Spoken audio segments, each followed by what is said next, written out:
And as you could see, we're definitely live. What is this show all about, Fabian? What do you expect? What are you thinking? What do you envision? Like, what's your vibe to talk to people? Tell me. When you first talked about it, yeah, I thought it's never going to happen. Great. I'm being honest here. It seemed a risky move, but this space, knocked out walls, cameras, curtains, sound foam, TVs, the mics, just the stand. I mean, everything about it it's flash. It's nice. It feels good being here. Thank you. You know, there's not many places where you can go where you go, this feels nice. Cool. So you've got that vibe. So I suppose I'm excited. I don't really know what's going on here. Yeah. I met Christine. That's a nice start. You're welcome. Yeah. I was the same too. When I got here, I feel like Taylor really downplayed the studio. Like, I don't know if I expected not less, but got here and the mic's in your face and it feels really well done. So you guys are awesome. Cool. Thanks, guys. Yeah, well, the way that we see things, like nowadays, it's so easy to start your own thing. You know, like most people will say, oh, do it from your garage, you know, like use your phone, like, and that's the beauty of it. You can do all those things. However, I really appreciate when I look for some content and the audio is good and the image is good, you know, like it gets my attention. Unless it's a niche and I really want to get the information, then I don't worry too much if it's a bit average, the quality. But when you're going for something entertaining and you know that you're going to learn something out of that, maybe you want to enjoy that moment. Especially we want people to actually watch on their TVs, you know, like with their families, with whatever. So it has to be nice. I think that's what we kept in mind. Yeah. I had an experience, one of the most awful experiences of my life, musically, professionally, and my self-interest, where I wrote a music album or an EP years ago. It would have been 20 years old. And I was asked by my family, my extended family from the UK, oh, let's all listen to it. And so instead of being in a real cool place with a fire going and some chips and a beer, they all sort of sat on the one couch and they all sat in front of the speakers and hit play on the music. And what I didn't know is, because I wasn't prepared for it, their sound system was set up for 5.1 or 7.1. So all my audio was split up across these channels, and it was just the most awful moment where they're all going, that's nice. And grandma's sitting there going, so it was just, that has always hurt me. And so from that time, if I ever try and play music, I want something people to look at. I want to be in a nice space. You want to be relaxed. Because that really hurt. That hurt my pride. Because, you know, their family hadn't seen in, you know, months or years. It's good to get them together, and then that happened. Did they think that was your product? Like they really did. They thought, oh, you should. At one point, they went, oh, you should go talk to that producer. Like, that guitar sound is awful. I was like, it's not meant to be. It's not. Yeah. So you started talking about music, and maybe I don't know you. What's the thing with music? What are you up to? Currently, not much. I'm a full-time music teacher, performing arts teacher, and full-time dad in my non-work house, and I love it. But once upon a time in my youth, you know, in my early 20s, I made an album, released it, available on Spotify, Apple Music, and anywhere music is, good or bad. Yes. But I'm a singer, songwriter from way back. Yeah, music teacher. And what do you, guitar or? I suppose I'm a piano player, singer, but I started out as a bass player in sort of year 12 in high school, got into music in a big way, and sort of maybe didn't go to as many other subjects as I should have. I didn't leave the school. You didn't wig? I just went to different places in the school to do what I liked. Oh, okay. And I did all my work. I was polite. Yeah. Where did you grow up, Fabian? Hamilton, the H.A. Milton. Yeah, we're on a small place called Tamahere, just out of Hillcrest. Right. And when did you move out? When was your first move out of Hamilton? Oh, I turned 18 and went, bye, Mum, love you, but I'm going to get a student loan and get out of here. So I flatted Hamilton there for 3 years studying, did my postgrad honours while living in Auckland while my wife started work, and then another year in Auckland doing my teaching diploma. So yeah, nice. Few cities, few towns. You wanted my full story here. You wanted me to go deeper. Well, it's nice to know who you are. I'm not even sure if I know that stuff. Oh, yeah. Well, I was born on the 26th of October, 1991. There you go. I have had long-term eye issues. I remind my students regularly when I meet them, this eye, not the right one. If you think I'm looking over your shoulder, I'm not. Fantastic. There you go. I love that. Thank you for the public service announcement. That saves me for the next 2 years of classes. That was so good. Yeah, just revert back to the pilot. Oh, yeah. You go back to day one, then it skipped the first bit, Yeah. then it skipped 6 minutes. There we go. That Yeah. one. Cool. And after you were born, next relevant moment, what happened? Something great. I met my wife. Oh. How old were you when you met your wife? Oh, met her when it would have been in probably that year 12 year, joining That's so cute. Are you Are serious? you guys high school sweethearts? No, we knew each other at high school. You were in the same sort of band. Our school was at St. John's College, Hamilton Sacred Heart College, and we had like a combined bands. And I don't know what I was playing. I think I played percussion, and then sometimes I played bass, but I really was just a misfit with a mullet. I wasn't made for a concert band, but I did it, and she played flute. And so we met there. Would have been first year university. I went, I want you to be my gal. I want to be your man. And it seemed to work out. I think we're 12 years in a couple of weeks. Wow. And see, guys, it's Valentine's Day, and he's Aw. here. That's how much they love each other. Like, they are at She's that good. level of really respecting. Yeah. She knows, like, it's your career, my man. Go for it. It's my career. My career is on the line. Could be. Yeah. You never know. It could be. Surprise. Resignation. Fantastic. And you guys have kids? Yeah, 2 kids. Yeah, Bonnie and Wallace, 7 and 3. Oh, They're pretty Cute cool. Names. They are good names. Names before we didn't know the gender for both of them, so we dreamed both genders. We got to have that fun, and that was amazing. Mhm. And then finding out what name it would be, that was sweet. nice. Yeah, good fun. Do you have children? So, okay, before the question, where did you grow up, Christine? Mm. I grew up in Rotorua. So we lived in a little town, I guess, just out of Rotorua. When I was born, we were in Nungataha, which is like the coolest little town you could ever think to grow up in. Like, everyone knew everyone. It was cool. Like, you walked to school, it was 3 days. You knew every single neighbour. It was cool. And then we moved into town, and yeah, I was there until I was 18. And as soon as I was 18, I was out. I moved to Hamilton to study, and never went back. Yeah. But, What did you study? I did travel, tourism, and business. So that was quite cool. I think that was more of a kick up the bum sort of to get out of home. Yeah, and then worked for a couple of years there. Met my husband, and then we just moved back, and like we were in Hamilton. We moved to Tauranga, moved back to Hamilton, and now we're here. It's What- quite cool. Nice. What brought you to Coromandel? What was the thing? Like, what was the attractive to come to Coromandel? We have been holidaying here for, I think, about 6 years before we moved here. My husband's parents bought a little batch here, and yeah, we were here most weekends, holidays, Christmas. I think we spent nearly every Christmas up here for those years. And then they moved. We spent a couple more years in Hamilton, and then we moved as well. There was nothing really holding us to Hamilton, and we're here most of the time, so we may as well move here. Yeah. True. And how many kids have you got? We've got 3. Yeah, so we've got Lily Ray, Jet, and Zephyr.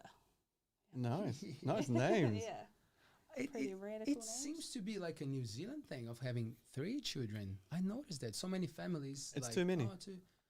Oh, you have a take on that, but I've seen it as quite a common thing. So many families having. I at think a least lot of people have like, so for my husband now, we met in between. So he had him and his sister, and if they didn't want to play, you're by yourself, right? I had 3 sisters, you don't get time by yourself. So we met in between 3. 3. Because I'm the youngest of 6 and thought, Holy heck. Oh. Jesus, Mum, what are you thinking? Seriously, what were you thinking? She's going to smack you next time she sees you. I'm fast enough. I'm good. But geez, yeah. So I'm not doing the 6. That ain't happening. So for you guys, like when you think about your childhood and now you're raising children, how is it to raise children in a place like the Coromandel, in a quiet place, different from where you guys grew up? I reckon. I think because I grew up in a quite quiet town, like we roamed the streets until nighttime, it was fine. But A hoodlum, in other words. yeah, yeah. Like we weren't allowed inside. Let's say that we weren't allowed inside until dinner.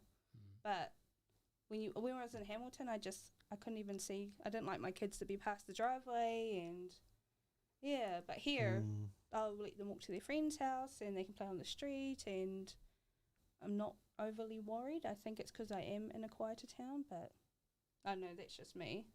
Like, are you the same here in Whitty? Yeah, I mean, I live in Cook Drive, but I got a long driveway, so I don't really get the road noise, and that's quite sweet. Yeah. I mean, to raise a family here, it's brilliant. It's warm. You know, like considering raising a family, one of the big things that was probably the litmus test of raising a family here in the Coromandel was during the lockdowns. You know, we're stuck here with space, not many neighbours around, a beach, big parks, and I just feel awful for the families that were not in that situation. Apartments, not many people around them. I mean, just we're in a very lucky place to be in an unlucky situation. I agree, 100%. That's why I'm still around. Yeah. Yeah. What about you, Leo? Oh, I'm Tell from us your Brazil. story. Yeah, I grew up in a city called São Paulo. I don't know if you guys ever heard of São Paulo. Nah, it's a big city in Brazil that are, I think, 21 million people in the state of São Paulo and 12 million in the city, something like that. So it's a big city. Yeah, lots Like big in space or just lots of people? It's huge. Tall? It's a pretty bit tall. Yeah, Yeah, tall it's like buildings, skyscrapers and all that. Yeah, all the jazz. Yeah, yeah. So I lived there when I was born till I was 23, and then I got a working holiday visa to come to New Zealand. It's a visa that you can work. And well, I learned how to speak English in Brazil, like not like I took classes, so I knew a little bit, but I always felt like I needed to go to a place to make it better, to make it flow, you know, to really learn how to speak. And a good friend of ours was here, and then I noticed, I found out that there was this visa, and that would be good. And New Zealand was the only country offering that visa at the time. So I saw it as a good opportunity. I was like, oh, okay, cool. So maybe I can, you know, try to go and study and work, because if you go overseas as a tourist, you're just spending money, and I never had that money. So it was like, well, I might as well go and try to work. So New Zealand was like handy, and I didn't know much about the country. So when I started to do my research, I was like, oh, cool, this looks like a interesting place to be. Why did you want to learn English? Like, what was the drive for like English? Is that the thing that everyone wants to be able to do, to leave, to go? Or? I think is that Western thing, you know, like of the influence of the music and the arts, you know, like it's so strong in Brazil, in South America, all the shows, you know, like we used to have cable or like MTV and all this stuff. And then you watch Brazilian music or English music, you know, like you don't get French songs or anything. Like I wish now that I look back, I'm like, oh, imagine if we had like a multicultural thing, but it's quite Western, you know, so like English is a big thing there, you know, and it's funny because people pronounce words in English with a very Portuguese accent, because that's what you do, you know, like it's so rooted in our culture, English words. So a lot of people go for like and try to learn a second language, and it's usually English. Yeah. And all the shows, all the music that because I'm a drummer, so I used to sing with the bands, and I was like trying to get those lyrics right, you know, and I was like, well, I need to improve this. I need to get this right. Yeah. So coming to a country, it made more sense to me. I was like, I think if I actually talk to people, I will learn the real English, you know, not just the book. And how's that coming along? I don't know. Suddenly they give me a mic, like so talk in the mic. So I love the challenge. I like the challenge, and I think people think that I'm stupid as well because the English is not perfect. So that suits me. That's fine. Yeah. It's like, oh, there's something wrong with him. You know, there's so many wrong things, but the language is wrong as well. So it makes it so much easier for me. It's like, oh, cool. So it's actually a good thing. I don't know. You tell me, how is it going? Is it going well? I think it's pretty good. I mean, from coming from Brazil with wanting to learn English and then coming here, starting a podcast in English. In English. It's a pretty good step. That's why I have co-hosts who speak good English. There you go. It's all planned out. That's the thing. Just, I reckon better. I wouldn't say good. Good. Better. Yes, thank you very much. Better is great. Yeah. It's gonna be a good thing when we're having guests that our audience will be aware of. Leo might make some slips and get lost a little bit, so we're trusting on you guys to bring me back. Cool. I'm happy to correct you, Thank you very much. to support you I by appreciate correcting that. you. That's great. That's what we need. I've often been accused of being a grammar Nazi. Out loud's quite interesting though, because like the grammar Nazi thing is that usually it's written or typing, but Yeah. it's interesting to hear people misspeak, Right. because to type or write something wrong is common. Yeah. To say something wrong, Yeah. that's rare. Yes. At least if you're in an English-speaking situation, community. So Yes. yeah, Have you guys been overseas? Have you left New Zealand? I went on a school excursion when I was like 11 to Taiwan, Ooh. random, and I got married in Australia, and I went to Australia maybe 2 years ago now. That's about my travel. That's cool. Taiwan me. sounds. I was just going to Epic. Yeah, Taiwan. it That's was, something cool. It was like so weird. So it was my school in Rotorua and a North Coast school. And yeah, we went to school for 2 weeks over there and learned all their different ways of doing things. Like the weirdest thing was sleeping during class. I still find that weird even thinking about it. So you Sorry, literally go you're again. made to have a nap in class. So how old were you? 11? Nap time. Yeah. Really? Yeah, you're made, so they start school so early. They're there at like 7 o'clock in the morning. And then you have lunch and then you have a nap. And it's like trying to get... John, if you're listening. Would Yeah. the teachers take a nap too? Yeah. Oh. Everyone just has a nap. Do we get a hammock or like is there a No, nap you- space? You have your desk and you lay down. That's it. That's interesting. Yeah. I've got family that are Chinese and went over there for a wedding and in 2016, amazing time. But learning that it's just so hot in the summer, Yeah. it'll be 42 degrees. It's so humid that all the shops just close Yeah. for 2 or 3 hours because everyone just needs to go hide. And then eventually, when the sun gets a little bit further away, they can slowly start coming out Yeah, again. we're back. And the nightlife, you'll be like 10:30 at night and parents taking their kids out for outings because they can walk without falling over. Yeah, we went in September, which is during the Moon Festival. Mm. And so they were just fireworks in the street. It was like midnight and we were just out. Everyone was out. I don't know if it's because they were celebrating or we were just, go to they had like 4-story supermarkets or department great, aren't stores, they? Yeah. And just they seem to be packed all the time, so it doesn't matter what time you went. That was a cool thing actually. Because I remember the mall in Xi'an, the Kaiyuan Mall, and there's lots of Kaiyuan malls. I'm never going to say it right. Apologies.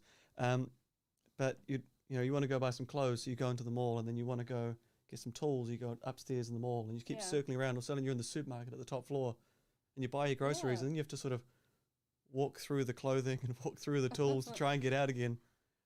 Yeah, it's a great system. Yeah. Right.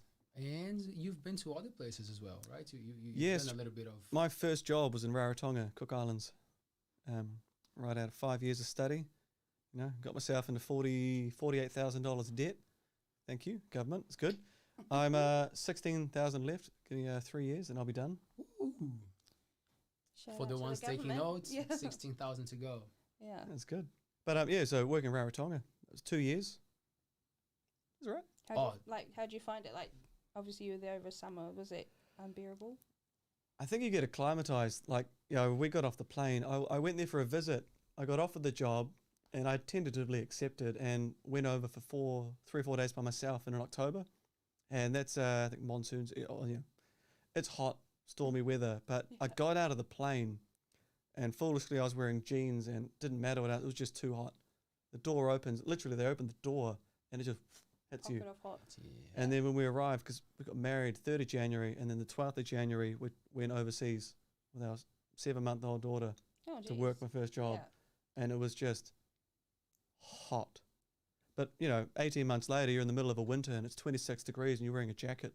It was just so cold, because it just didn't, it was so hot most of the time. So when you got back to New Zealand, did you get sick straight away because it was too cold? I went to the cricket. and it was summer, and I wore a jersey and a jacket, and I had to go home about 9 o'clock. I think it was to my wife's house. I went out, remember I went out with Sean, her brother, and I was so cold. I just thought, I can't cope. And I was trying to drink beer to warm up. I ate like 2 things of hot chips to try and warm up. We weren't even halfway through the game. I had to leave. Oh my I actually completely forgot until you brought it up. It was awful coming back. Sorry. I've still never recovered. Trauma. You know, 5 years later, I'm still haven't recovered. Yeah. That's how I feel in New PTSD. Zealand, pretty much. Yeah? Even over summer sometimes. Yeah. People are like, what are you talking about? I'm like, it's not cold, but there's a breeze that I'm not used to, you know? So like it's hot and it's beautiful. Hey, nice. But then I'm in the shade and like that breeze gets me. That you know? nice feeling when you're in the shade. You don't like that? Oh, you know, it's a relief, but at the Yeah. same time it gets like, I would be fine with a jumper actually. What month was it when you were walking in your red togs? They were a little bit short, I'll give you that. Yeah. And you were walking across Buffalo Beach, headphones on, and everyone was just, what are you doing? Was And it how many July? conversations did you have? Because I could see people talking to you when I left. Other people were calling out from above the rocks going, what are you doing? Hey, taking photos. It was cold that day, yeah. It was very cold. It was very cold. It was warmer earlier in the day, but you Yes. went out in the cold in the cloud. I think I'm just trying to get a bit more used to it and nail that thing with the breathing, because I'm into breathing exercises, and I'm understanding that you can kind of like regulate your temperature a little bit more. You can make things more bearable, Yeah. you know, by breathing properly. So at that time, yeah, it's part of the cold showers and all those routines. Yeah. Thanks for bringing that up. Yeah. Sorry, I can't let that drop. Yeah, but it's true. Like I talk to people from South Africa sometimes, you know, people who live here, and we have the thing of like, oh man, it's a bit chilly, you know, because it's so hot. And what you guys were saying about like the nightlife and everything, that's something that I won't say that I miss, but like I really appreciate from Brazil. You know, like everything is outdoors. You know, like the pubs, all the tables Yeah. are, you know, on the sidewalk, and people gather outside, and there's this nice thing of being Yeah. outdoors. Yeah, so that's a good thing, and obviously is the climate. You know, you can just be there and it's fine. Yeah, so I missed that a little bit. That is one thing I miss from Rarotonga is Vianas. Anyone from Vianas who knows it, just near the airport, just on the beach. It's a little square with a square deck around it. And then you can just walk out into the lagoon. If you want, you can take a chair out, just sit there. After work, it's hot, just sit in the water, have a beer. You could do that here. Probably not drink, Not No, I wouldn't do that here, no. but you can sit in the water in a chair. I've never thought about that. Should I take it? I suppose in the lagoon there, it's so smooth. Here, we're going to get a bit of waves. And let's go to Profies. That'll work. Yeah. So can you drink in the streets in Rarotonga? Do you remember? I Do you remember your drunken Leg- nights in the legally. Yeah, I was going to say, I Legally. don't believe I ever tried. I don't believe I ever tried. I mean, because I had to motorbike home, or I should say, Right. automatic scooter, 50cc, my way home. Yes. Yeah, it's great. Right. Yeah. Because this is something that I pay attention. You know, like places that you can and you cannot drink in the streets. My perception changes. You know, when I see a country that you can, because in Brazil you can. Like it was funny. I went back. I've been here for 9 years, and I went back to Brazil once, and I caught a bus. I was going to catch a bus, and I had 3-4 beers in my bag, and then I was like, oh, I'm gonna meet a friend and have a beer. And then I was in the bus, and it was hot, and then I remembered, I can drink here. So I just cracked my On the bus. anywhere. It's legal to drink anywhere. Yeah. And so you know, and that was a thing for me. I was like, oh yeah, that's right.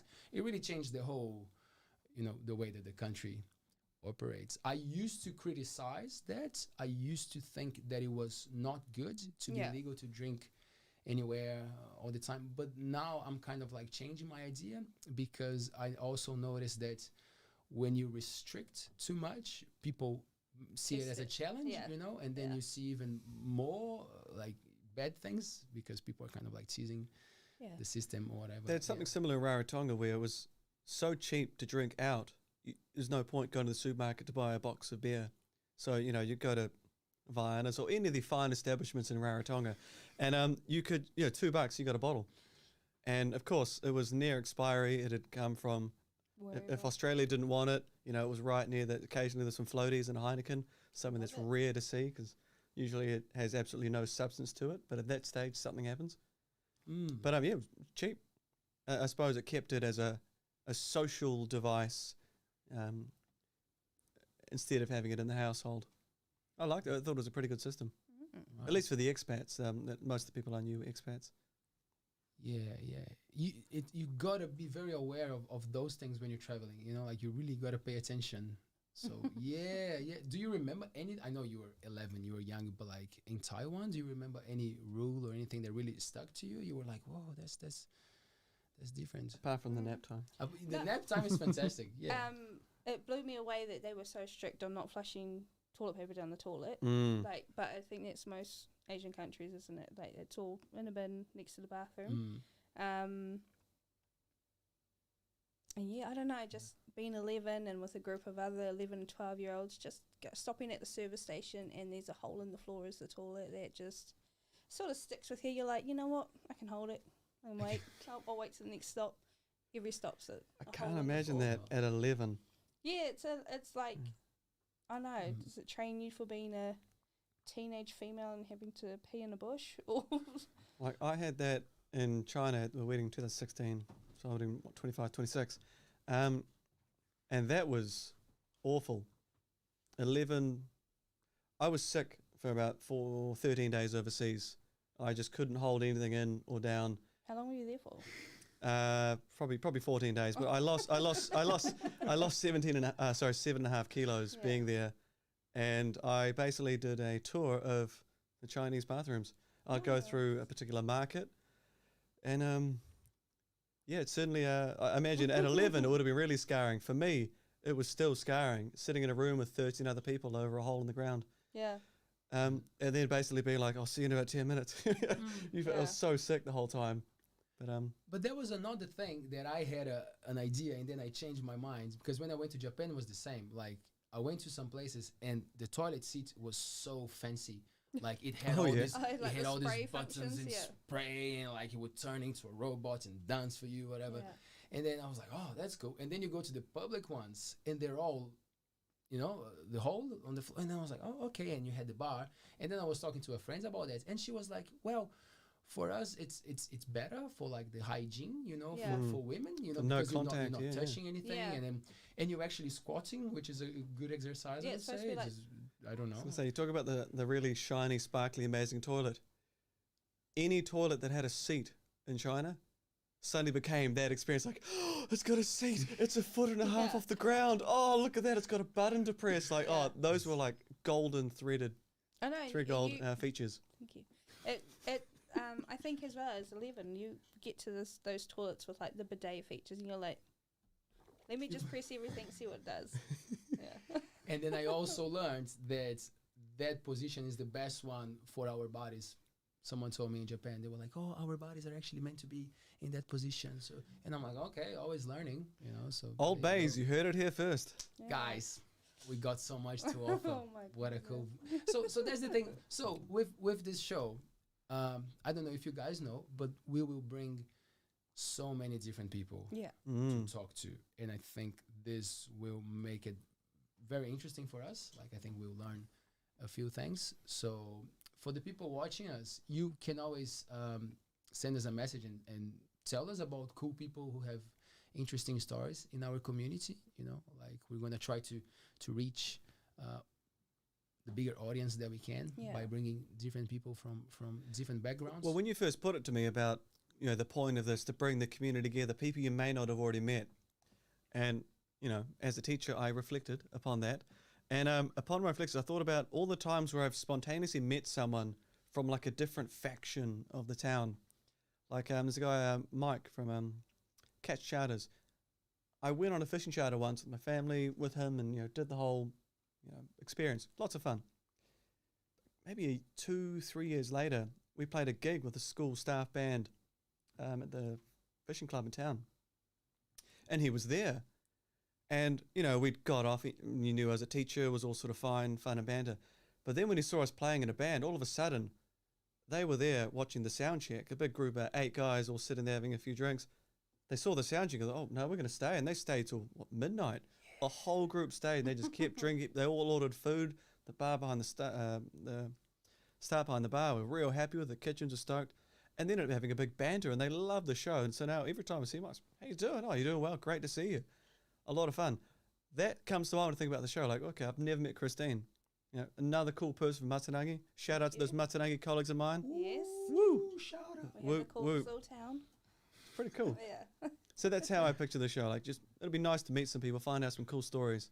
Just like that one, meeting a nice guy who came out. Someone asked for a skipper. He could be a skipper. There you go. Find out a story. Yes. I feel like that's the whole Coromandel though. Like every little town is so small, you kind of get lovingly pushed to people you wouldn't normally be pushed towards, and then you just get to know people so much better. Yeah. In Hamilton, I guess you had the option. You had friends there, so you would travel just to your friends. But in Matarangi, or you probably find it here too. You kind of get pushed together. I think that's why I stayed, Yeah. because coming from a big city, it's quite a shock. Yeah. Because I was so used to having so many options. Like live music. Wow, you have you can go anywhere, anytime. Music from all over the world. Same for foods. All these options, but sometimes it gets hard to find your niche, to find your hub. You know a lot of people, but you're not close to them. When you were in Brazil, when did you leave your family versus leave Brazil? Were you flatting or living alone? Like, did you move to another area in your town to experience that? In Brazil, the thing with moving out of your home is a little bit different than in New Zealand. Like, people stay in their parents' homes for longer. I think because it's harder to buy or to rent, so a lot of people, they stay with their families for a long time. And they work for that time to build up. Yeah, because it's easier, right? If you got a house, and it doesn't mean that the relationship is easier, because you got to stay with mom and dad as you age. It's a different process, as we all know. It's not that easy, but you have to do it. You have to save some money, in order to make a move. So for me, that's what happened. I was living with my parents. It gave me the chance to put a little bit of money together to come to New Zealand, and then I had this experience of flatting, of living with other people. It was so new, I was so like, whoa, what? So do people do that all the time? Like, they look for different houses and they share the same house, and you have your bedroom, and your bedroom is kind of like your kingdom, you go to your bedroom. That's so not common. Like, that's why it was weird, because I think the social life is different in Brazil. Sometimes there's not even much privacy, because it's all like, hey, and then I realized, wow, bedroom, like, it's your thing, it's your little thing, which is looking back. Would you view that as, were you in poverty that you saved up to come, or did you come here having money and space because you'd saved so many years, or did you come here as this is everything I got, I just want to come here? Man, like, it was not like, oh, this is all I got and that's it. But like, it took me maybe, I would say, 4 solid years, 4 or 5, like, to put some money together to say, yeah, I can go overseas and stay for a couple of months while I look for a job, and try to, but there was no chance I could come and not do anything, and that's why I was worried about the visa thing. I was like, I have to be able to do stuff. Did you find work money as soon as you got here, or did you have something lined up? Yeah, so I was actually lucky. My first job, first thing that I did was a restaurant in Ponsonby, and the owner was Brazilian, and she came to me and she said, oh, no, sorry, I'm lying. I got a painting job, so I was painting houses, but on the same week, I went to this restaurant, and the lady said, oh, do you want to work in the restaurant? And I said, yeah, because my parents had a function venue in Brazil for 20 years. A little bit different than what you think of a function venue. It was for children, so they would have all the toys. It was specifically for birthday parties for children. So that was part of my life. Anyway, the hospitality thing. There's so many stories. That sounds like so much fun. Yeah. It's going to be fun, guys. Stay with us. Oh, yeah. But in the restaurant, she gave me a great opportunity, and only now that I realized how cool she was like, I don't want you to be inside serving, I want you to be outside, and I want you to attract people, to bring people in. And I was like, oh, winter, no. But it was great. You know, it really pushed me to talk and to engage and to force myself Yeah. to get my English Better. better. Yeah. Yeah. So I had that thing with I gotta work, I gotta move, and then I realized that here you can actually save money. You know, like in Brazil, it's hard to save money. You kind of like you're paying the bills. You go as you can. And here I was like, oh, I can put a little bit aside. You know, like I'm still paying rent that is expensive, but I'm getting New Zealand dollars. You know, like so. My mom would freak out. I would tell her the price of things, and she would always do the maths. Conversion, yeah. The conversion, you know, and she was like, "Oh my God, do you have toothbrush there? Like, do you need a blanket? You know, like those." Oh no, I'm not joking. Like sometimes she asked that. I'm like, "Are you serious? You still ask those things?" But like that was her image, you know. Like things are so expensive. Has she been out to visit you since you've been here? Nah, they had tickets for the week before the first lockdown. Oh, Bum, bum, bum. Yeah, so my sister came for a visit. She was cool. Liked her. She's cool, eh? Yeah. She sang something, didn't she, at one point? Yeah, you guys got her sang up. a Disney song together. Which one was that? Was it? Did we do karaoke? Oh, I forgot we sang together. I think it was just a party at our place, and you were going on the piano, and then you. Oh. What? That was a Yeah, great I'm trying moment. to think. It was definitely something from Disney. It'll come to me at some point. Yeah. Anyway, and then my family had tickets, but they had to, you know, they were asking me. She was like, "Oh, what do you think?" Because it was that start of the pandemic that people were like, "Oh, borders, are they gonna close? Are they not?" And then mom was like, "They really wanted to come." Yeah. And then she was like, "Should we go? What do you think?" And I was like, "I don't think you should come, because if you come and you get stuck, I'm gonna go back to Brazil. I'm not gonna stay with you guys here in Fiji. I'm gonna go back." So, I'm joking. But yeah, so unfortunately, they haven't been to New Zealand yet.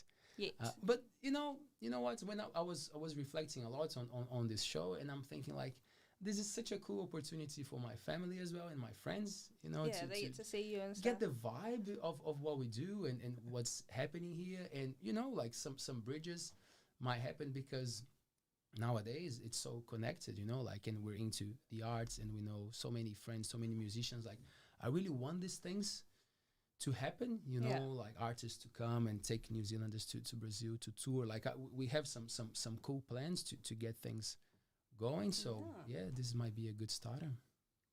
Should we get a plane, like put the whole show, put everybody together and go on a tour? It'll be fun. Brazil?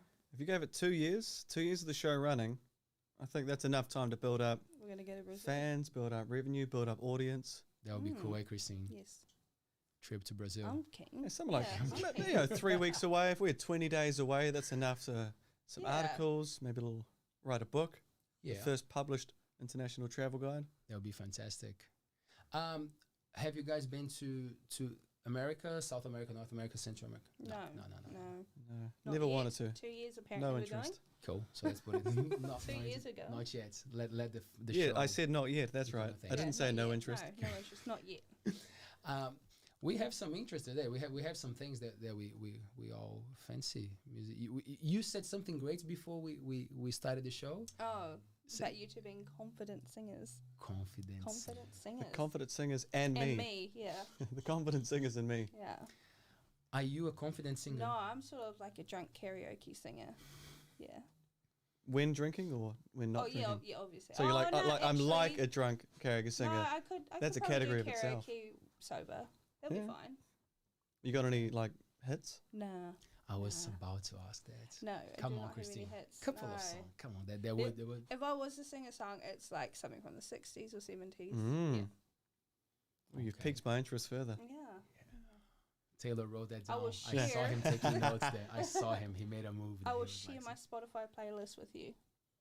You will Okay. be blown away. Email it. Yeah. I will. Sounds good. gonna be an Are email. you a karaoke enthusiastic, Fabian? He's the I don't often get singer. invited because I'm probably a bit too enthusiastic. I often don't like share the mic or put it down. But yeah, I like singing 60s. There's a band called the Raspberries, which one of the lead singers was Eric Carmen, who wrote that all by myself. Confident But before singer. that, he was Confident rock, singer. and he's a great piano player. Although he was a bit of a mimic of his time. He used to mimic songs that you go, oh, that's the Elton John song, or that's the Beach Boys song, or that's the Beatles song, because they were mapped almost perfectly the same. Yeah. Now I have a question. Do you guys sing? I know that you do, but anyway, I'm gonna ask anyway for both. Do you guys sing with your children? Yeah. Yeah. My daughter and I, we love to rock Dreamgirls. Oh, Love Dreamgirls. that is her an and amazing musical. Her and I will just sing that in the car. She loves it. She's a good singer. My daughter's a really good singer. Like that had an Yeah. amazing cast there. Like, so is this the film cast with Beyonce Yeah. and it would have Eddie Murphy Yeah. and what was her name? The Jennifer Hudson. Jennifer Hudson, the Yeah. oldest thing. She was just amazing. She is the bee's knees. I love her. Yeah. She's probably one of the. She'd be in my top. Yeah, she'd be in my top 5 female singers of all time. Mhm. Like she would be up there. She's maybe not Mariah Carey. She's maybe not Aretha. She's maybe not Janice, but she's up there. Have you watched her and Aretha? No, I've not seen the film. You, you need to watch the film. Sorry, I suppose then you're sort of comparing Aretha versus Aretha. Yeah. You said 3 great names there, but who would be? I know that sometimes it changes, but do you have a top singer or a female singer that you really appreciate? They're like, whoa, that one is. Well, I suppose the 5th person I put in there, and this is always contentious if I ever bring it up, is Beyonce. In terms of her range, her pedigree, her time, the amount of stuff she's done, and she holds her own for so long. I don't know if I have a top because again, I'm one of those people that can't make up their mind. It's the genre, it's the day. And things change. Yeah. Yeah, if I'm having a cool jam session with people, put us with Janis Joplin, it's just harsh and breathy and smoky and hazy and it's beautiful. Yeah. But if you want to hear someone that can just blow you away, like Celine Dion's up there, people that you may not like their songs as much. Some of the songs I like, but some of them you're like, I cannot like the song, but you're amazing. You're just amazing at what you do. And there's a reason why people listen to you. It may not be my genre, but I get it. I get it. Yeah. Do you have like? It doesn't have to be an all-time favorite, but like a couple. No, it might like I will show you my Spotify playlist. It's just so random, like different genres, different decades, everything. I'm all for it. Like, Is there a style that you would blend through them? Because I've got country, I've got rock, I've got hip hop, I've got R&B, I've got everything. Yeah, everything. It's interesting you say country because country, I've not heard much country my whole life. And then I see album sales and Spotify, like iTunes sales. And like Yeah. country is always so far above yeah. almost every other genre for like the history of, I was like 50 years. It's like country music is amazing. Yeah. And hip hop nowadays, right? Yeah. Hip hop is just like. I have a What little about soft you, spot Leo? for good What's hip hop. Who's your singers? Who's your? Oh, from what you guys did, I appreciate all the singers you mentioned, but I'm a big fan of like I really appreciate Whitney Houston. Oh, I think you it's just missed like her. outrageous. Yeah. Like what she was just like, whoa, is that even possible? Especially nowadays, because I remember my mom listening to Yeah. her a lot, and I was like, it's not my thing because I'm into punk rock and Yeah. hardcore. I like You can't go fast wrong rock and with roll, Whitney and then, Houston, though. but that was like so nice. I was like, that's beautiful. And now that I'm a little bit older, and then I get those songs to kind of study, let's say, Yeah. it blows my mind every time. Like what she could do, it was just like whoa. So yeah, I think Whitney Houston for me. They was can sort of hold the room with just their voice. Yeah. Yeah, they could do she could do a 2-minute introduction of the song, and every time she's, oh, what a breath! Yeah. She breathes so well. Exactly, yeah, the Like, breathing is oh. beautiful. Yeah, a compilation of her breathing. You'll be like, whoa, that's fantastic. Yeah. Like that'd be some ASMR. ASMR. That'd be some ASMR you could listen to. Whitney's breath. Do it with your Batman Oreo. Why not? I'm not a fan. Like it's Like, Can for you those press that the not Batman on understand it? this, I've recently learned of a genre where people listen to sounds of mouths or ASMR, sound yeah. effects. So Yeah. Guys, no, okay. This is and people make money from it. And it just blows my mind. wait. This is a great segue for something Yeah. that I want to talk about. So, I don't know if, I said that you guys know that we are live on Yeah. YouTube, Facebook, and Twitch. Have you ever checked Twitch? Do you know what Twitch is? Never heard of it. Christine? Only through I've got gamer nephews, so only through them have I heard about Twitch. But Right. You Haven't haven't, looked into actually it, no. checked. Right. So, think about those movies like No One's Land. You know, like those Western movies that they say there's no one in charge here. You Yeah. can do whatever. Welcome to Twitch.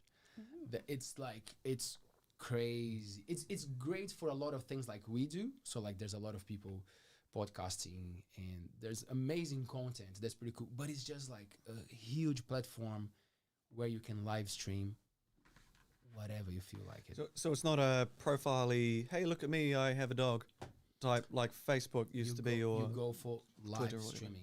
Okay. You set you hit live, and people sit that's there it. eating biscuits Oh, and man. all kinds of foods. Have a look, guys. You can watch our show and also have a look at what's happening around. It's quite fascinating, to be honest. Yeah. And as you said, like, people are making money because it's generating content, and this is something that I believe it took me a long time to understand, but like I'm understanding that like content is the thing. That's what's happening, you know. Like we're from a different generation that probably it's a bit like, oh, doesn't understand, or there's a little bit of resistance, but it is a natural thing, Yeah. you know. So generating content, being out there, having a personality that is online, it's such a strong thing.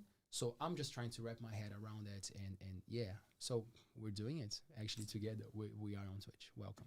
Yeah, it's a little Great, bit yeah. blowing me away that we're talking. I've got people messaging me Oh, like see, in the group That's a chat. fancy technology, watch. fantastic. Yeah, thank you. How do you guys see this thing with raising children and knowing that there's this exposure to a online life, and you are an example of that, right? Like whatever you guys are doing, they're picking up on that. Like, are you guys mindful of that influence? How does it work? I feel like they're going to be more educated to be careful online, as opposed to like, say, like, you know, we don't know what Twitch is. We might screw something up online. I don't know. I don't know. I think the kids will be sweet. They learn so much stuff at school already on computers, and my daughter was doing a coding class or learning how to code. So Cool. I think they're going to be safe online. Like, I have no concerns of them being online. I love your take on that. Yeah. That was so cool. Yeah. It's so different to how I view it. Like, Yeah. that's really interesting. Are, Awesome. are you Throw worried it, Fabian, about do it. your children with...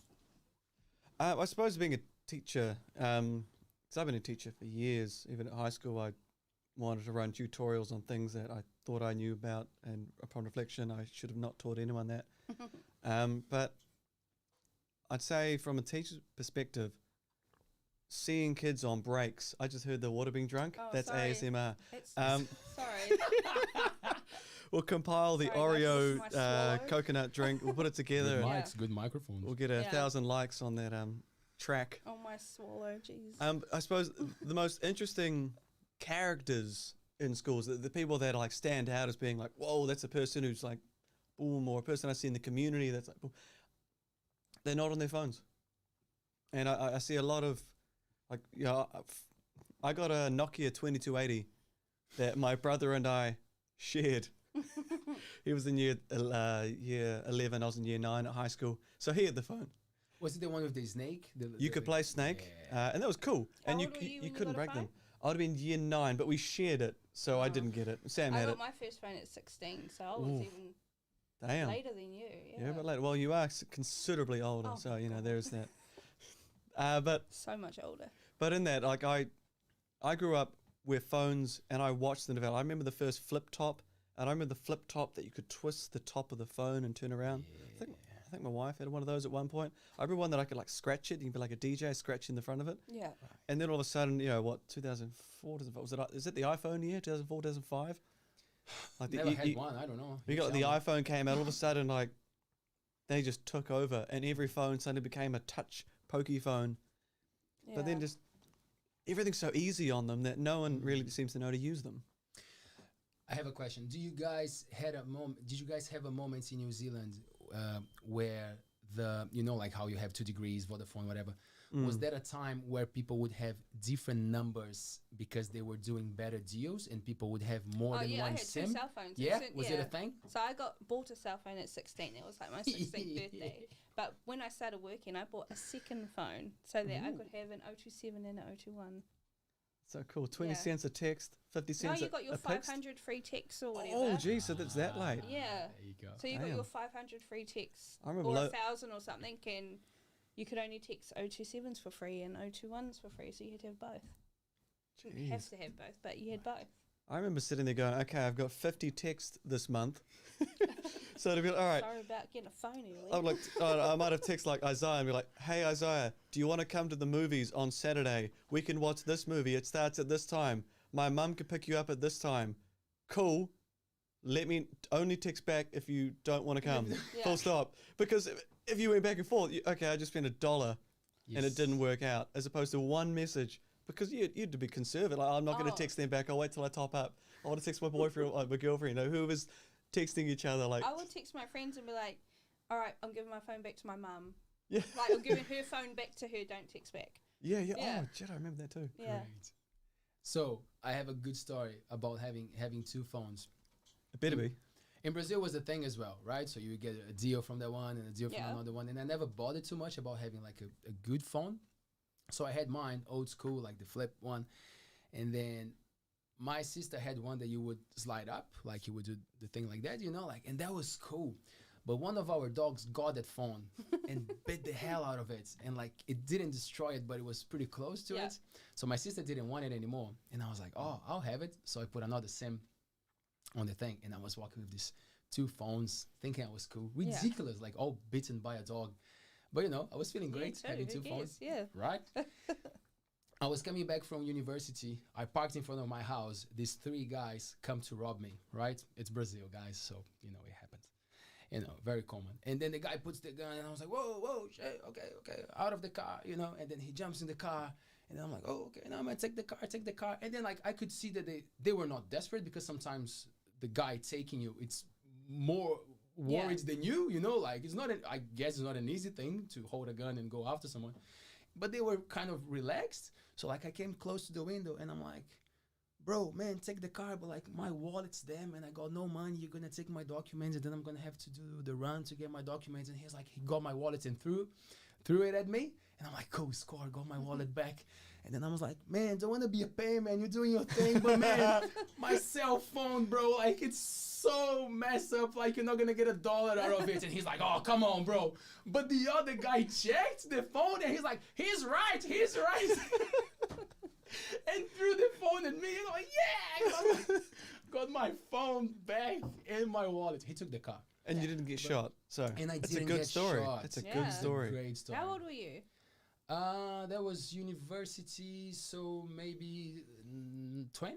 Is it something you just expected, a gun to be put out on So you? we had a thing with my parents to always call when Yeah. we were coming to our house, because like, and that's the thing, like it's an interesting thing when you only know what you know, right? Yeah. So like for me coming to New Zealand and experiencing and understanding what poor people are for New Zealanders, I was shocked. I was like, this is sweet, yeah, Yeah. because you know what you know, right? So like in Brazil, you have like all the gates and people put the chains around the things, like, so we always had the thing. When I was coming back home, it doesn't matter the time. Yeah. It didn't matter the time. My dad would say, call, send a text. So he could be at the door. Ready. I would have to go with my car, preferably check if the street was empty, go around the block and go again, because someone could be hiding or Yeah. something. So we had this thing. Oh, jeez. That night, Yeah. I didn't. And I was going down my street and I saw these guys. And I kind of like, I was tired. I kind of like took it for granted. Yeah. And I didn't call dad. Boom, they went back and got me on the spot. And I actually got worried because my dad was coming to open the gate. Oh, yeah. And my dad kind of like, he didn't react, but he kind of like, he got more scared than me. So I felt for that. But yeah, it is a thing. Would it have been loaded? Like, looking back, was that a thing that, did anyone, Man, like, like, why wouldn't you walk with the gun ready? In a country where it doesn't really matter, you are already in a position of take it or leave it, like, it doesn't really matter. Like, if you score, man. If they not. shoot you dead, man, people in that situation, they lose family and friends every day, all the time, or, it's a thing. That's the interesting thing, about coming to a place where it doesn't happen. Like Taylor and I, like we always joke about those things. Like we would love to check, like we were always checking the newspaper in New Zealand, because like the news were interesting, were different, like, oh, the the cat got stuck in a tree, you know, like, bro, first page, cat got stuck in, you know, like, you know, no blood dropping from the newspaper, you know, like we have that expression of, ooh, there's blood leaking from the newspaper, because it's all about that, you know, but that's the reality. So, yeah, that's a cool thing about being here. Like, there's a feeling of safety that you only know when you were in a position that you didn't have it, you know. And it's hard for me to explain to my parents, for example, you know, because they don't know. They live under that kind of like checking, you know. And here, you still gotta be smart, obviously, you know. You don't wanna, you know, there's dodgy people everywhere, of course, but it's different, you know, especially with the guns policy and all that stuff. So yeah, it's a different way of living, for sure. Yeah. I think that's why people have that expression, street smart. Yeah. You know, they say, oh, you can be smart, doesn't mean that you are street smart, you know. So, and when you move from a place to another, like, you get that, you're like, right, I now I know what that means. Yeah. It's a funny story. It's a bit shocking, but like, it's actually the thing with the robbery was the only time that I got taken with a gun. I got robbed a couple of times, and they broke into my house maybe 2 times that I remember clearly. But like, yeah, I didn't experience much of like violence. In your face. Yeah, luckily. But it happens. Not a thing here. And that's the thing, like, as I said, I've been here for 9 years, and there are different things happening lately. You know, there's a bit more violent news that I can see sometimes. I'm like, it's changing, but I also think it's because of the social gap that is being created. You know, houses getting too expensive, people struggling to pay things. Yeah, people getting desperate. So when you're struggling, you take the short way. You know, and I tell my close friends, I'm like, we discuss house pricing. Yeah. Looking from a perspective of privilege. You know, instead of looking to the monster that is being created. It's not about you have to work more or less to buy a house. It's like, some people will never buy a house, bro, but they will go after the people who can buy a house. You know, and it's something I've tried quite a lot in the last few years. Is whenever something wrong has happened, someone's taken something from, say, school, or taken something from our house, or taken something from somebody else, my first thought, I try and force it to be, God, they must have needed it more than me. They must have needed. They must have been so desperate that phone or iPod is going to give them food, or give them some comfort, or give them some peace or enjoyment that they couldn't give to themselves or others. I have to try and think charitably, because otherwise you just get caught up and get angry, because it's not really, it's not common enough yet that I can get angry. It's sad. When someone does something wrong to you, I think, damn, that's awful. You poor thing that you feel that angry or that unhappy all the time. I wish you could get help. If I knew who you were, I would get someone to come and help you as best as I could. But I try and feel that. Sometimes it doesn't work, but I think that's a good default position to try and do. Benefit of the doubt. If someone's desperate, they're desperate.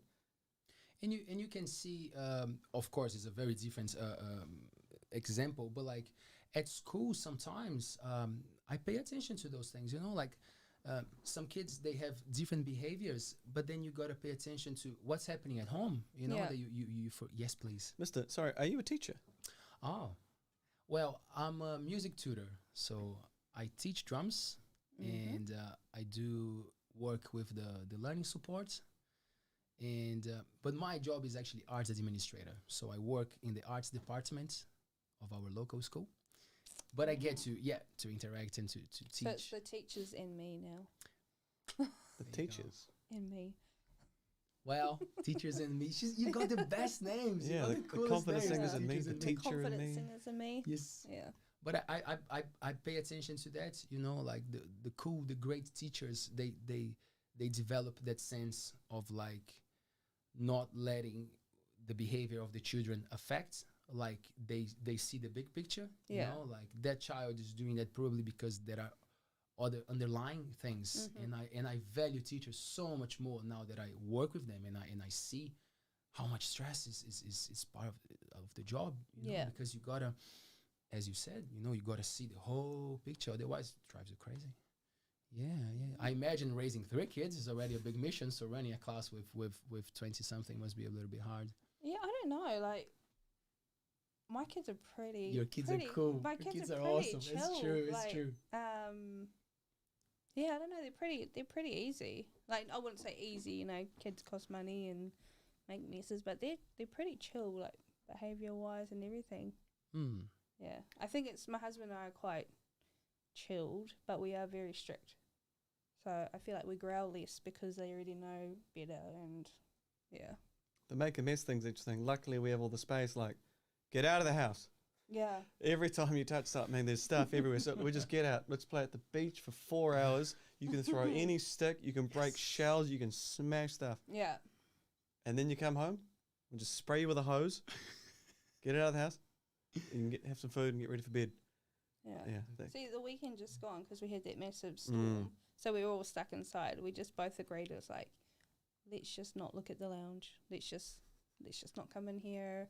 It's never going to be tidy today. And like, I think we vacuumed up at least, I don't know, a kg of popcorn. Like, it's so just stuff everywhere. So you just got. That's tricky. Popcorn's light. So that I'm picturing something. It was just, I don't know how they get it everywhere, but yeah. So you like just ignore the mess. Don't look at it today. See, we persevered and went, just get out. Yeah. Yeah. Hit in the wind, the hair Hold on flying tight. everywhere. Yeah, went to the beach. The beach was tricky. It was nice, but if you're on the sand, it's whipping you.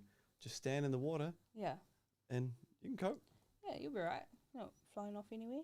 Yeah, and just hose down at the end and you're good. So I remember clearly that in my household, Dad was always the guy kind of like, no, it's all good. Let's like trying to keep the peace.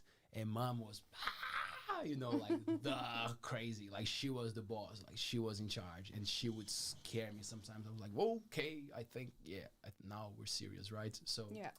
Who is the one at home, Christine? Who is the one that goes for it when it's time to I don't know. put you on the spot? I feel like so when like especially my son, so I've got a soft spot for like, oh no, it must be mums and boys, if he's done something really wrong and I say you're dead, I've got to tell you dead. He gets tears and yeah.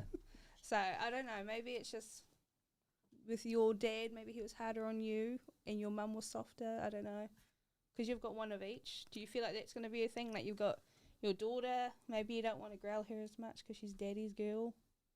They're different kids. Yeah. I mean, yeah, it's so different. I mean, what are you going to do? Yeah. I mean, like my son is fun chaos. He wants to run and jump and climb and then jump off that thing and then climb something higher and jump off that. My daughter wasn't. She wanted to just play and at the moment now, because my son's now almost 4, they're make-believe play together. Oh, yeah. It's amazing. So, yeah, stoked. Amazing kids. But, yeah, growing up, a bit different. Yeah. Do you remember getting a smack from Mom and Dad? Was it a thing? Like, I did. Oh, man. Oh, yeah. So, another funny story. You know the Havanas? Do you guys say Havanas or Javianas? Jandos. Javianas. Jandos. But you know that brand, right? So it's a Brazilian brand. A lot of people don't know. Javianas. Oh, there you go. Free merchandising from Fabian Roberts. There Brazil. Yeah. We'll send the invoice. Thanks, Javianas. That brand is huge nowadays, right? It's quite trendy and it's expensive. Is this like a trauma thing for you? So that's the thing. That's the cool story about Javianas that most people don't know. Those Jandos, when they started in Brazil, they're old school in Brazil. Did you hear me swallow again? I just did it to myself. It was me. So they were remarkable. They are remarkable for 2 things. They are great jandos, like to do work. So that was always the jandos that, like, when you're going to clean the house and everything. Yeah. So that was it. And also, it's a weapon. It's a weapon. Like all the Brazilians like have some hard memories from Javianas because they're not cool. They're not training. They are just a weapon that would sometimes you would be lucky with especially to throw because So there you go. I mean, we had 4 girls, so can you imagine their attitude in the house? Mm-hmm. So, yeah. Oh, lippy. Sorry. I would say more lippy, but I think we all definitely got our share of a twack here and there. Yeah. Is this a twack? Depends on what side of mum you're standing on. Hi, we grew up with the wooden spoon, but I say I'm the youngest of 6. Wooden spoon, really? So I'm the youngest of 6. So you got hit the least. All kinds of utensils were before me. You know, I was they'd gone through the kitchen, the tool shed, everything. So I remember my older brothers, and they would like whack to the wooden spoon, and they would laugh, and they loved it. Doesn't even hurt, and they'd be like, fine, like you know, they got real into it, and then Mum brought out the like. This is a friend of mine telling the story, and then my you know, and then my friend's mum got out like the fish skillet, you know, like the metallic. Yeah, there was no attitude for a while after that. There was you towed the line because wooden spoon, funny, and you let it get away with it for a few years. But whichever of my brothers laughed first. Your friend, you mean? Which my friends' brothers laughed first. That whip. Oh. I think that, like, for example, it must be challenging for you guys because our parents had their parents' experience, and it was still a thing to go after your child and give. Yeah, it was normal at school. But this generation is completely different, right? It's kind of like, oh no. So I always think about young parents. I'm like, man, there must be something to pay attention to, you know, and be careful because it's at least for me. I think the reason why I told you this today, I think one of the reasons that I don't have kids, I'm a bit traumatized because I was so like not a cool kid, so naughty. And my mom came to me a few times, and she would look at me in my eyes, Christine, and she would say, karma. Hey, one day you're gonna have a child just like you. And I think that traumatized me. I'm like, oh, better not reproduce. Better not.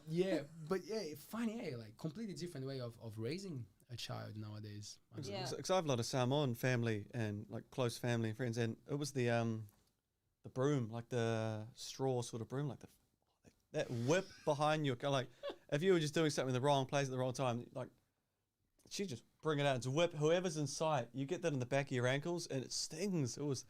That was worse. Your friend's parents smacking you. That's a different experience. It's a completely different That's experience. Like, whoa, I really have done something wrong here. Naughty, what have I done? Yeah. Right. I would behave in my friend's house, and that's why my mom was so frustrated. How can you be a nice kid in the other houses and you're come here?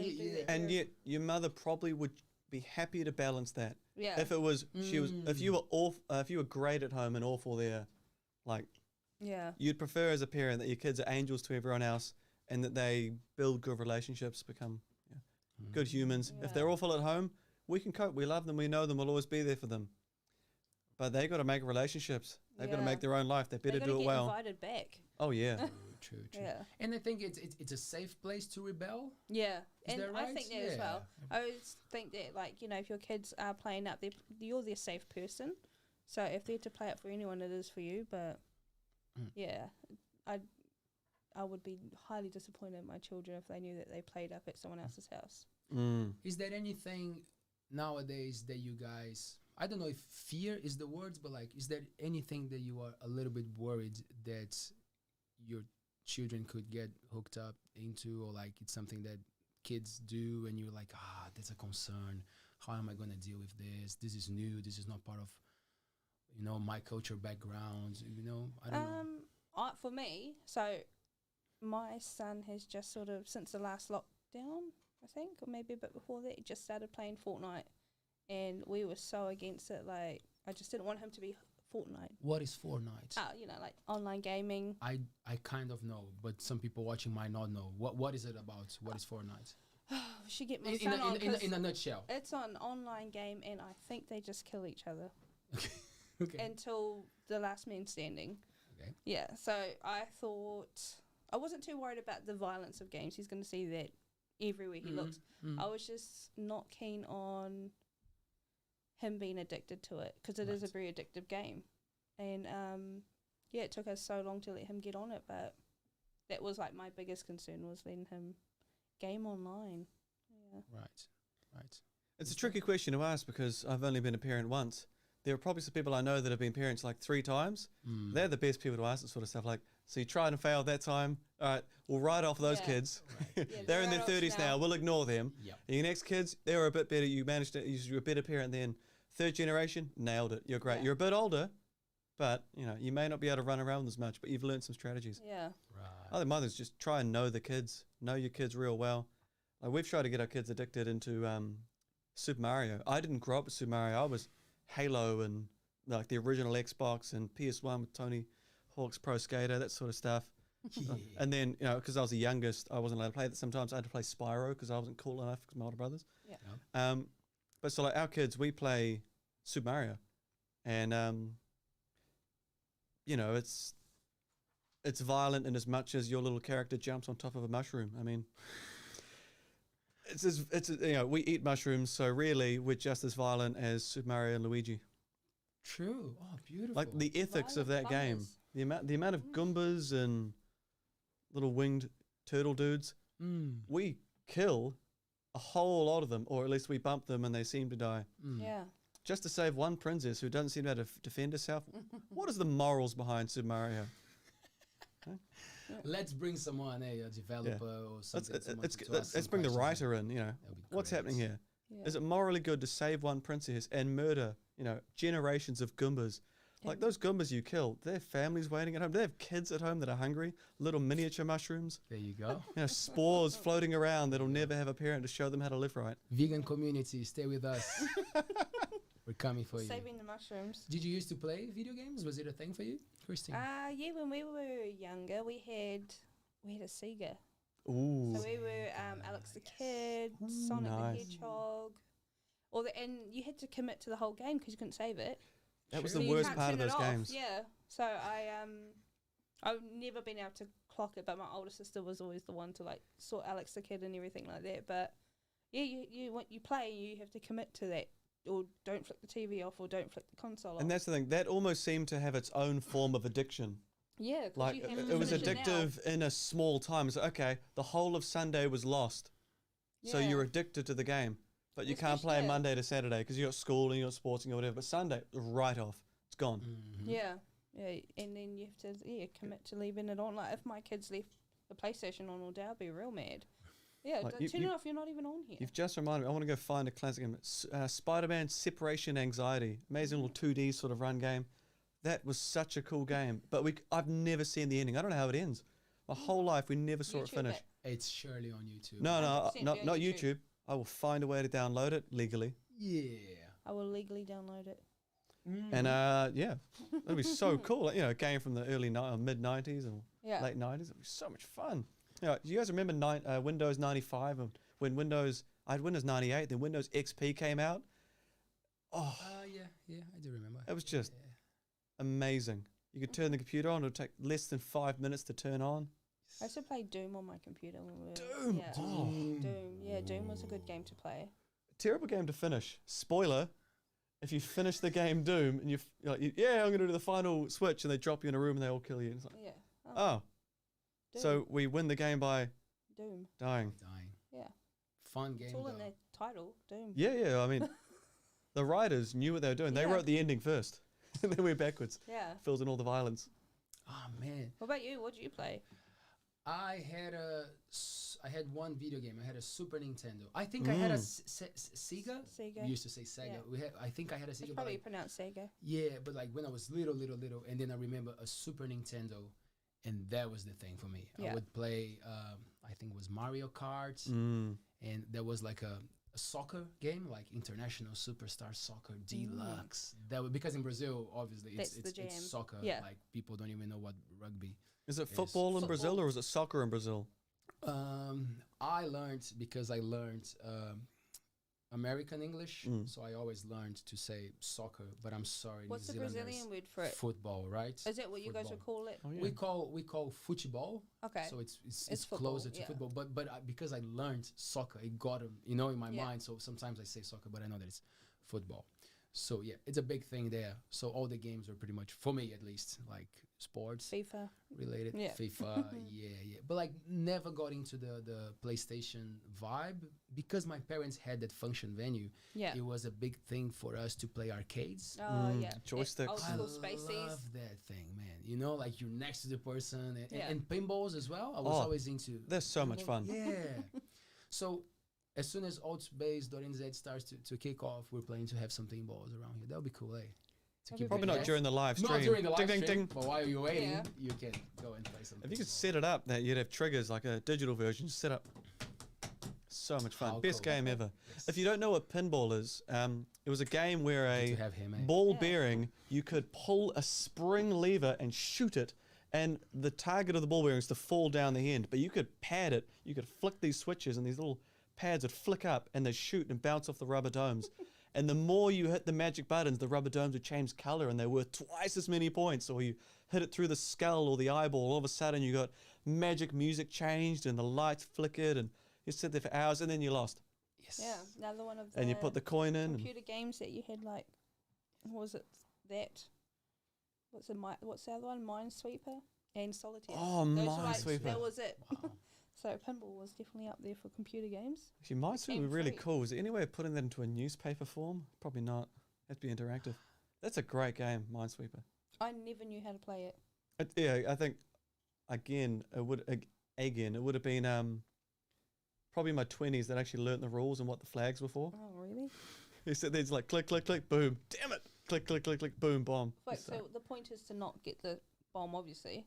I believe the idea is that you should be able to, within reason, identify where all You the mines would have identify, been. right? Yeah, So because So that based on the was- numbers, however many, this is touching 5. Well, it's only touching 5 squares. So all of those, flag, flag, flag, flag, flag. Yeah, Ah, there mine. was more to it. Yeah. Because that's what I remember. I was always going for the bombs, and then I realized there was another function for the right button. That you could put the numbers. Yeah, that's right. Did you guys ever have the thumb scroll ball? Like the ball that just circle around, that was your cursor? So you'd, such a I cool, remember that, but no. real sore. No. Bad for your thumbs. Bad for musicians, eh? Bad for musicians. Although I wasn't a muso till 16. True.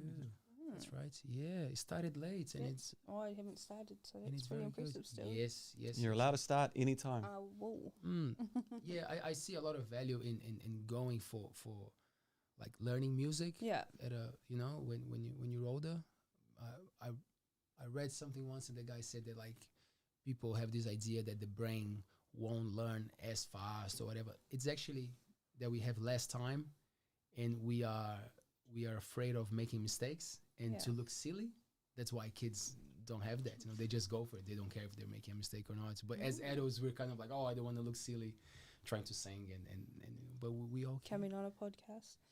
Confident singers. It's strange though, because like as an adult, you're infinitely better at things than younger people. You're infinitely better. You're cleverer, smarter, stronger, faster, more coordinated. You Everything's know more fair. things around the world.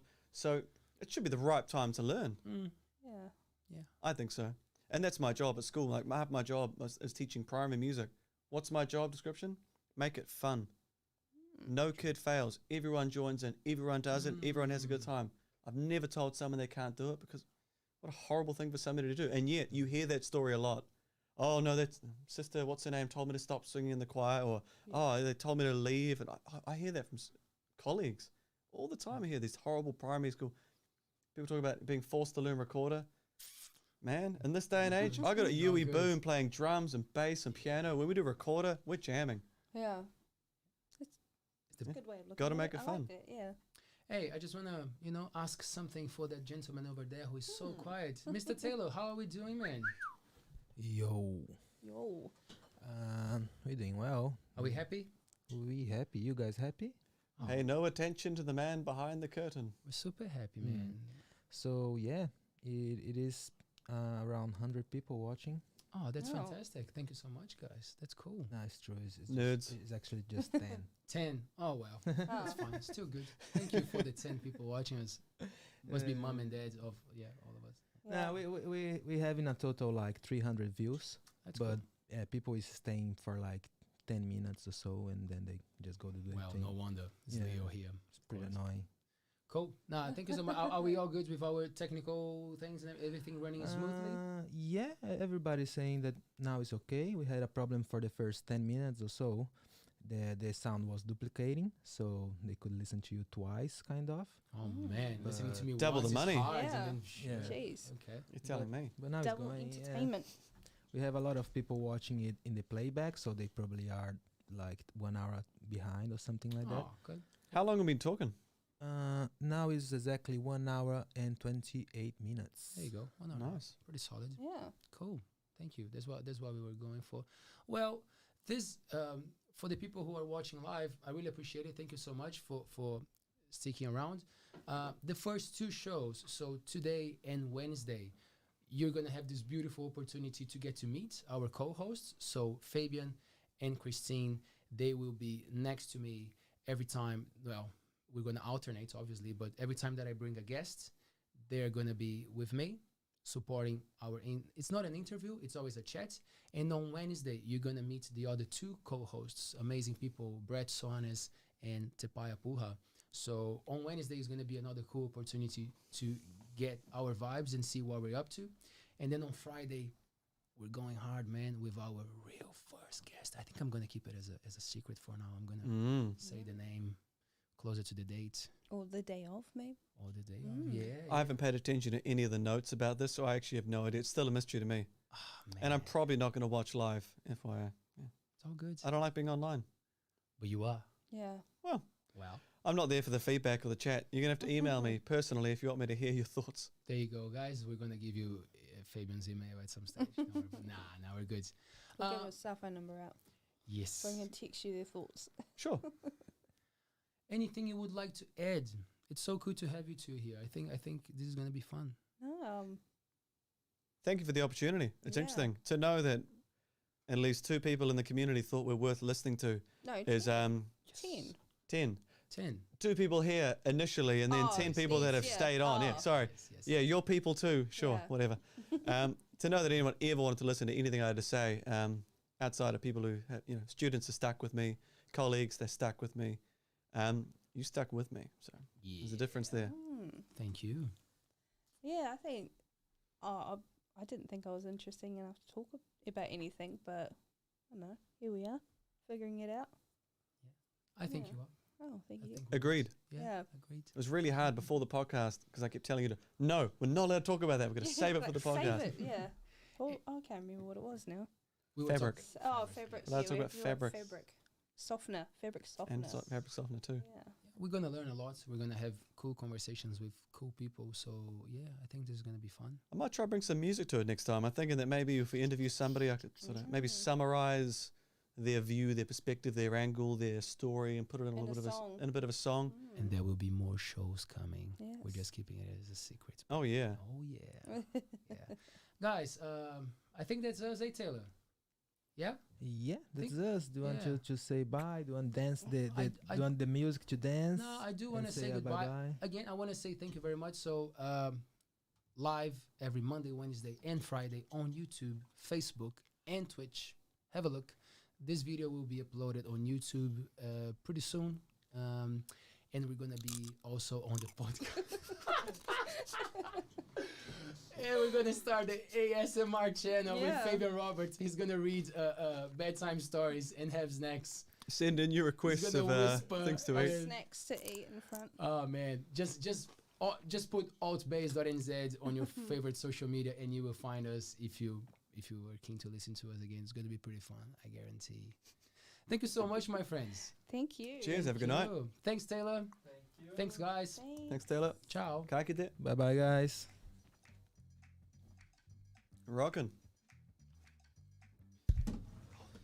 Oh, the one.